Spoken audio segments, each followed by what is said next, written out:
Why is there still an orgasm gap? How do we close it? Join us as we dive into the facts, myths, and benefits of orgasms. Share stats about the orgasm gap and talk openly about how to make pleasure a priority without shame. Stick around. We're getting into it all today.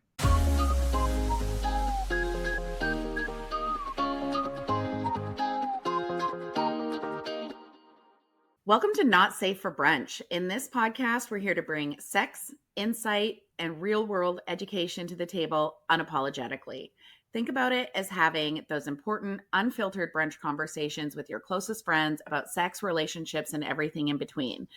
With over 55 years of experience combined in the intimacy industry, helping individuals and couples focus on breaking down barriers, reducing shame, and empowering people to embrace their desires and relationships with confidence. Hi, I'm Coralie. I live in the Vancouver area. I'm a married mom of two, half empty nesting, one in, one out. And my secret power is I love a good rabbit hole.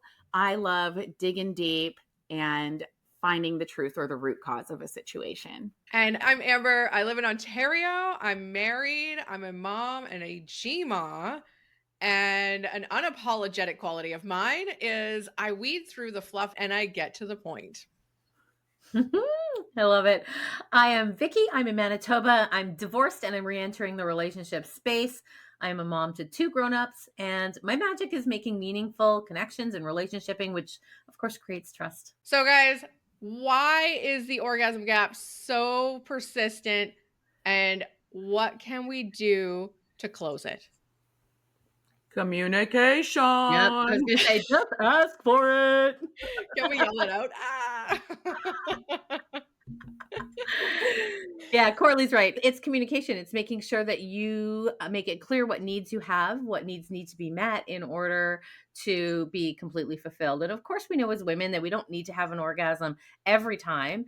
Sometimes we like to, sometimes we're okay not. Sometimes it is what it is. But I think at the end of the day, if we need to make sure that our needs are being met, we need to be clearly stating what it is we need, how we like it, how often we want it. And that need can change and fluctuate. Absolutely. And communicating can be hard, especially if you're with a new partner. We haven't been raised in a society where talking about sex is easy, right? Yeah. So spitting those words out, sometimes you might need a glass of wine first, but we recognize and acknowledge that that communication is a lot easier to say the word than to actually communicate. It's a work in progress. But why don't we talk about what is the orgasm gap? Because we know what it is, but I'm sure we have some listeners that are like, is that a clothing store? Yeah. Okay, let me throw some stats at you. Men report reaching orgasm 85% of the time during partnered sex, while women report only 63%. That's from the Kinsey Institute. That's a gap. Yep. That's a gap. Right? Why do they get to orgasm 85% of the time and us only 63? Right? Totally. So, I mean, I just think that again, if a woman is okay with only orgasming 63% of the time compared to her 85% partner, then great. But if that's not enough and she needs more, we're back to that communication. I like this next one. Among lesbian couples, the orgasm gap is smaller with higher mutual satisfaction rates. And of course, I think that obviously comes from recognizing what each other's bodies need. There's less maybe gold notes that has to come down to that because we recognize what one another's bodies need, require, what they like. And of course, you just have to finesse what that particular partner enjoys. And the last little stat here is 91% of men and 64% of women report orgasming during their last sexual encounters. So that really checks with the original stat of the orgasm gap in general.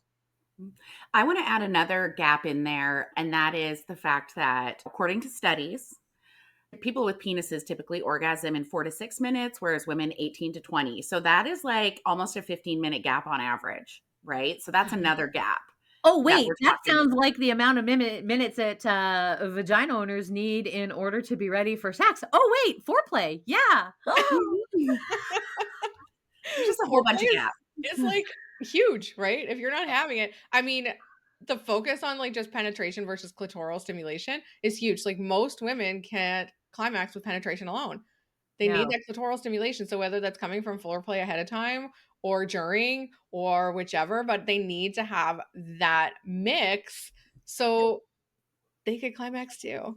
Yeah, absolutely. And I think that that lack of communication amongst partners is what creates a real disconnect, because if a partner doesn't recognize how much foreplay someone needs, they're never going to meet that. And when they assume that women are orgasming during penetration, that that's the norm, they're really putting themselves at a disadvantage. And unfortunately, somebody has probably told them that they were orgasming and probably were not. And then they've just given this person this opportunity to just fail forward. Unfortunately. Well, I mean, faking it's not the greatest thing to do either. You could be like, "Oh my gosh, it seems like you're having an orgasm," to your partner, and then you're not, and they think, "Oh, yay, she loved that." Right. And then eventually you're going to have to be like, if you're in a long-term relationship, you're like, I'm sorry I lied to you. Yeah. Yeah. Right? That doesn't work for me. I really don't like my nipples pulled that hard. Totally. Yep. You could also have a situation where, because there are women who orgasm from penetration, we call them unicorns because they're so rare that they orgasm really easy from penetrative sex. And if a man has been with someone like that, and that's most of their experience, they might think they've got it. They know the magic tricks to make it happen when it's not them.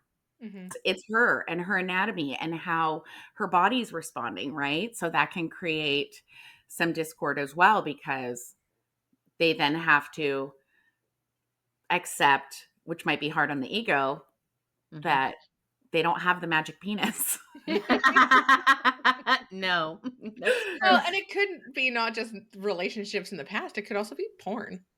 Like, Totally. it is such a weird, fantastic thing sometimes, but not Yeah. always. Well, Right? and I mean, that's where that disconnect of fantasy versus reality comes into play. And I think that is also a really important topic. Just because you see somebody do it on that video doesn't mean that's happening in your room. So Yeah. calm down. Calm down. I also think that lack of communication or knowledge about anatomy, and this spans throughout the ages. This is not just a young person misinformation piece. This is along the way. Typically, men are not necessarily learning exactly what our bodies look like or what pieces are most pleasurable for us. We have to be really, really clear in asking for what we want and talking about why we want it. I call it a sex decompress. I think it's important that we all sit back after the deed and just talk about it. What did you like? What did you not like? What worked? What didn't work? What would you like more of? What would you like to see differently? That kind of stuff. But that's important. I think that's forward moving. And I think that really helps one another learn about each other's bodies and what's pleasurable to them. Because just because partner A liked it doesn't mean partner D is going to like it, right? It's not samers. Wouldn't it be so nice if it was, though? Yeah. It would be just so easy. I always say, Amber was talking about like faking the orgasms, what a bad idea that is. And I always say, do a sister a favor. Don't do that.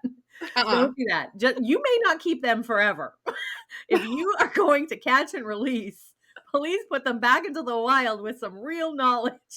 Do a sister a favor. Don't fake it. Having said that, though, orgasms and not faking it, what are the benefits of an actual orgasm, right? Because we don't want to be faking it because we're not getting the benefits if we're faking it. So, some of the benefits of an orgasm actually have physical health benefits. So, it releases endorphins and oxytocin. Like, hello, happiness, bring it on. Right? Absolutely. Yeah, it just reduces the stress, right? It also can increase your immunity and it's going to help you sleep better. So, orgasm every night before bed. I want to add into that too, because specifically for women, oxytocin doesn't necessarily make every single woman fall asleep. Sometimes that burst of oxytocin will wake you up. And that's why a lot of women don't like to have sex at night right before bed, because they know they're going to have that orgasm and then they're going to be awake till 2 a.m. So it's important too to understand your body and what does oxytocin do to you? Does it help you fall asleep, or does it give you that burst of energy where you want to go organize your junk drawer? Because if so, daytime sex is for you. I was going to say that might not be a bad thing to do at midnight when no one's around. I'm just saying.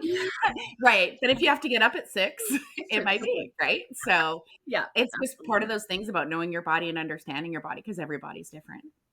Yep, 100%. I love that. I also think that some of the emotional and relationship benefits to orgasm, of course, it increases the intimacy between two people. That, of course, increased intimacy roots everything. Some sort of orgasms, intimacy, connection, all of that paired together really creates a strong foundation for a relationship. Absolutely. Let's talk about some barriers that people have to having orgasms. Psychological, we can feel, and even they, like everyone involved, can feel pressure to perform.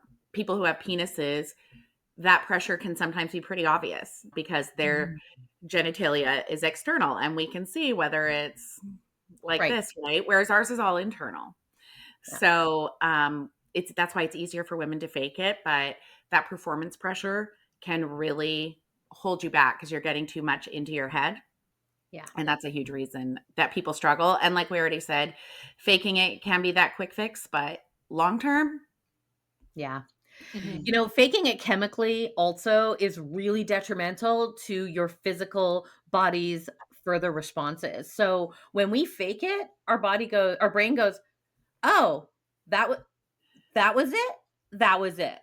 Okay, got it." And it locks it in. And then the next time when we're trying to have an orgasm, if we're not sort of recreating that scenario again, your body may or may not play with you. So you don't want to train your brain and your body that something that isn't an orgasm is an orgasm. So sometimes it's Yeah, breathing. exactly. Yeah.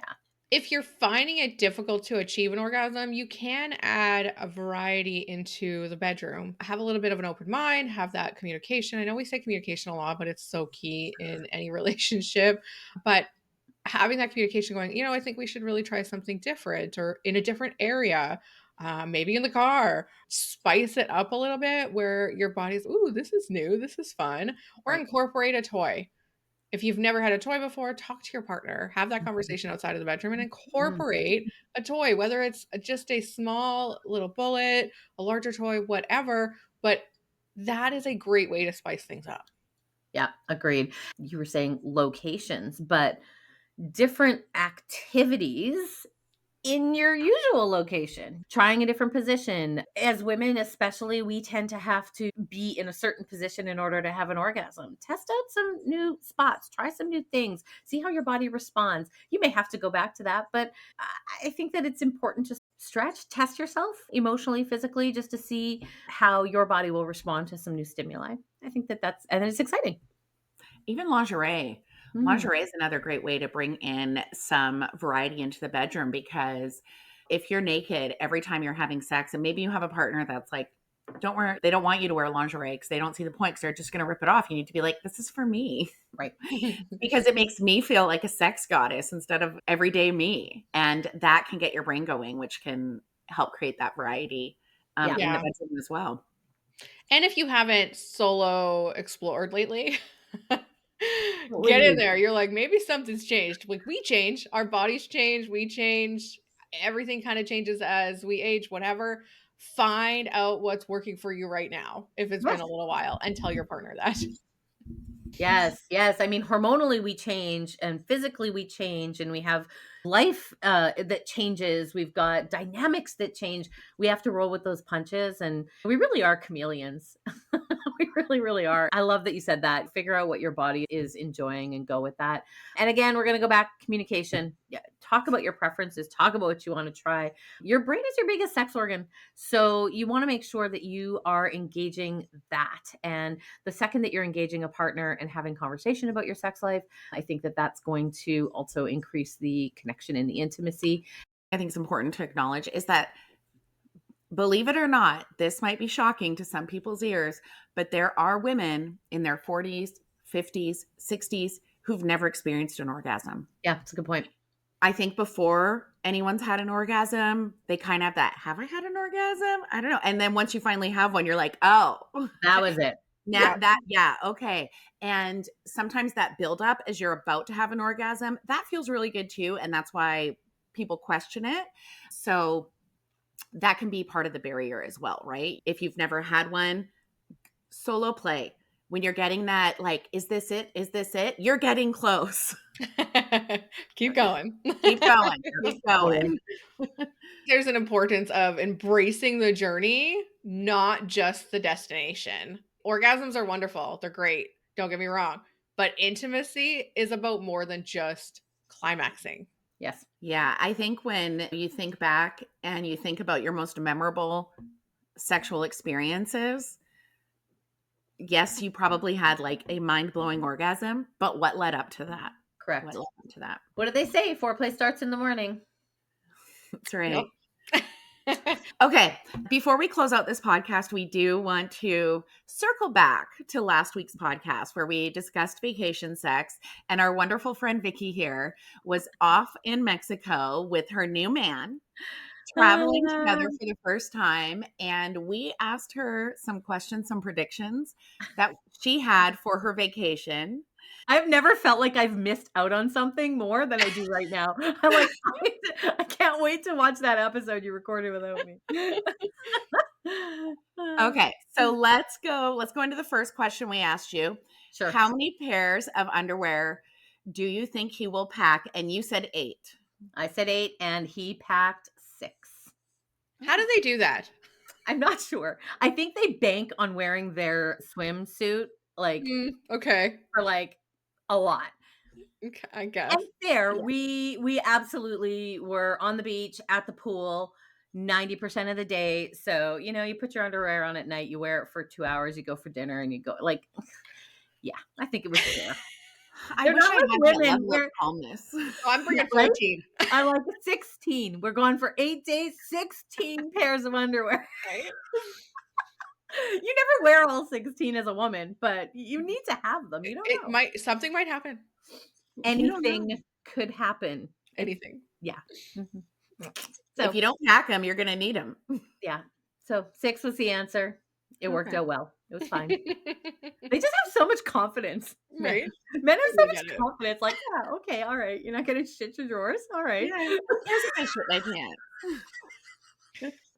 And then we don't. We're just like, oh my God, it's like we do it every day. Okay, good question. Next. Okay. Question number 2 was, what level of sunscreen protection do you think he's going to bring? And you said SPF 50. I did. And what did he bring? He brought 30. Did he burn? No. Oh, No, wow. neither of us burned, actually. We did not burn. I am tanned. I am lovely. SPF 30 was the name of the game, I guess. But I know, Coralie, it should be 50 or more. I got it. You know what? Honestly, I'm just impressed he brought any. I know my husband would forget. Yeah. Question number 3 was, how many days into the vacation do you think it will be before he suggests skinny dipping? And you said 0 days. And 0. He didn't never. I knew he wouldn't ask. He would never. He is such a gentleman. He would never ask me that. I would be the one that would be like, But in our pool at the hotel, you could go a night swim, but they always had the light on. question number 4 Yep. was, what's your prediction of something you think he will forget to pack? And you said razor. Yeah. And what did he forget to pack? Nothing. We joke about him. I nicknamed him Boy Scouts a while back. You girls will remember yes. that last winter. He is literally prepared for every scenario, but I have to tell you this. I had a pair of distressed shorts. You've probably seen me wear them. And this one part of them was getting thinner and thinner. I guess it had pulled. And I thought, I'm going to get one more wear out of these. I'll wear them on this vacation and be gone. I literally arrived, took these shorts out, and it had just flapped wide open. This man had a tie strap. Is that what they're called? Those tie straps? Like a zap strap type thing? Yeah. Like one of those plastic, and Oh, then yeah, and it locked.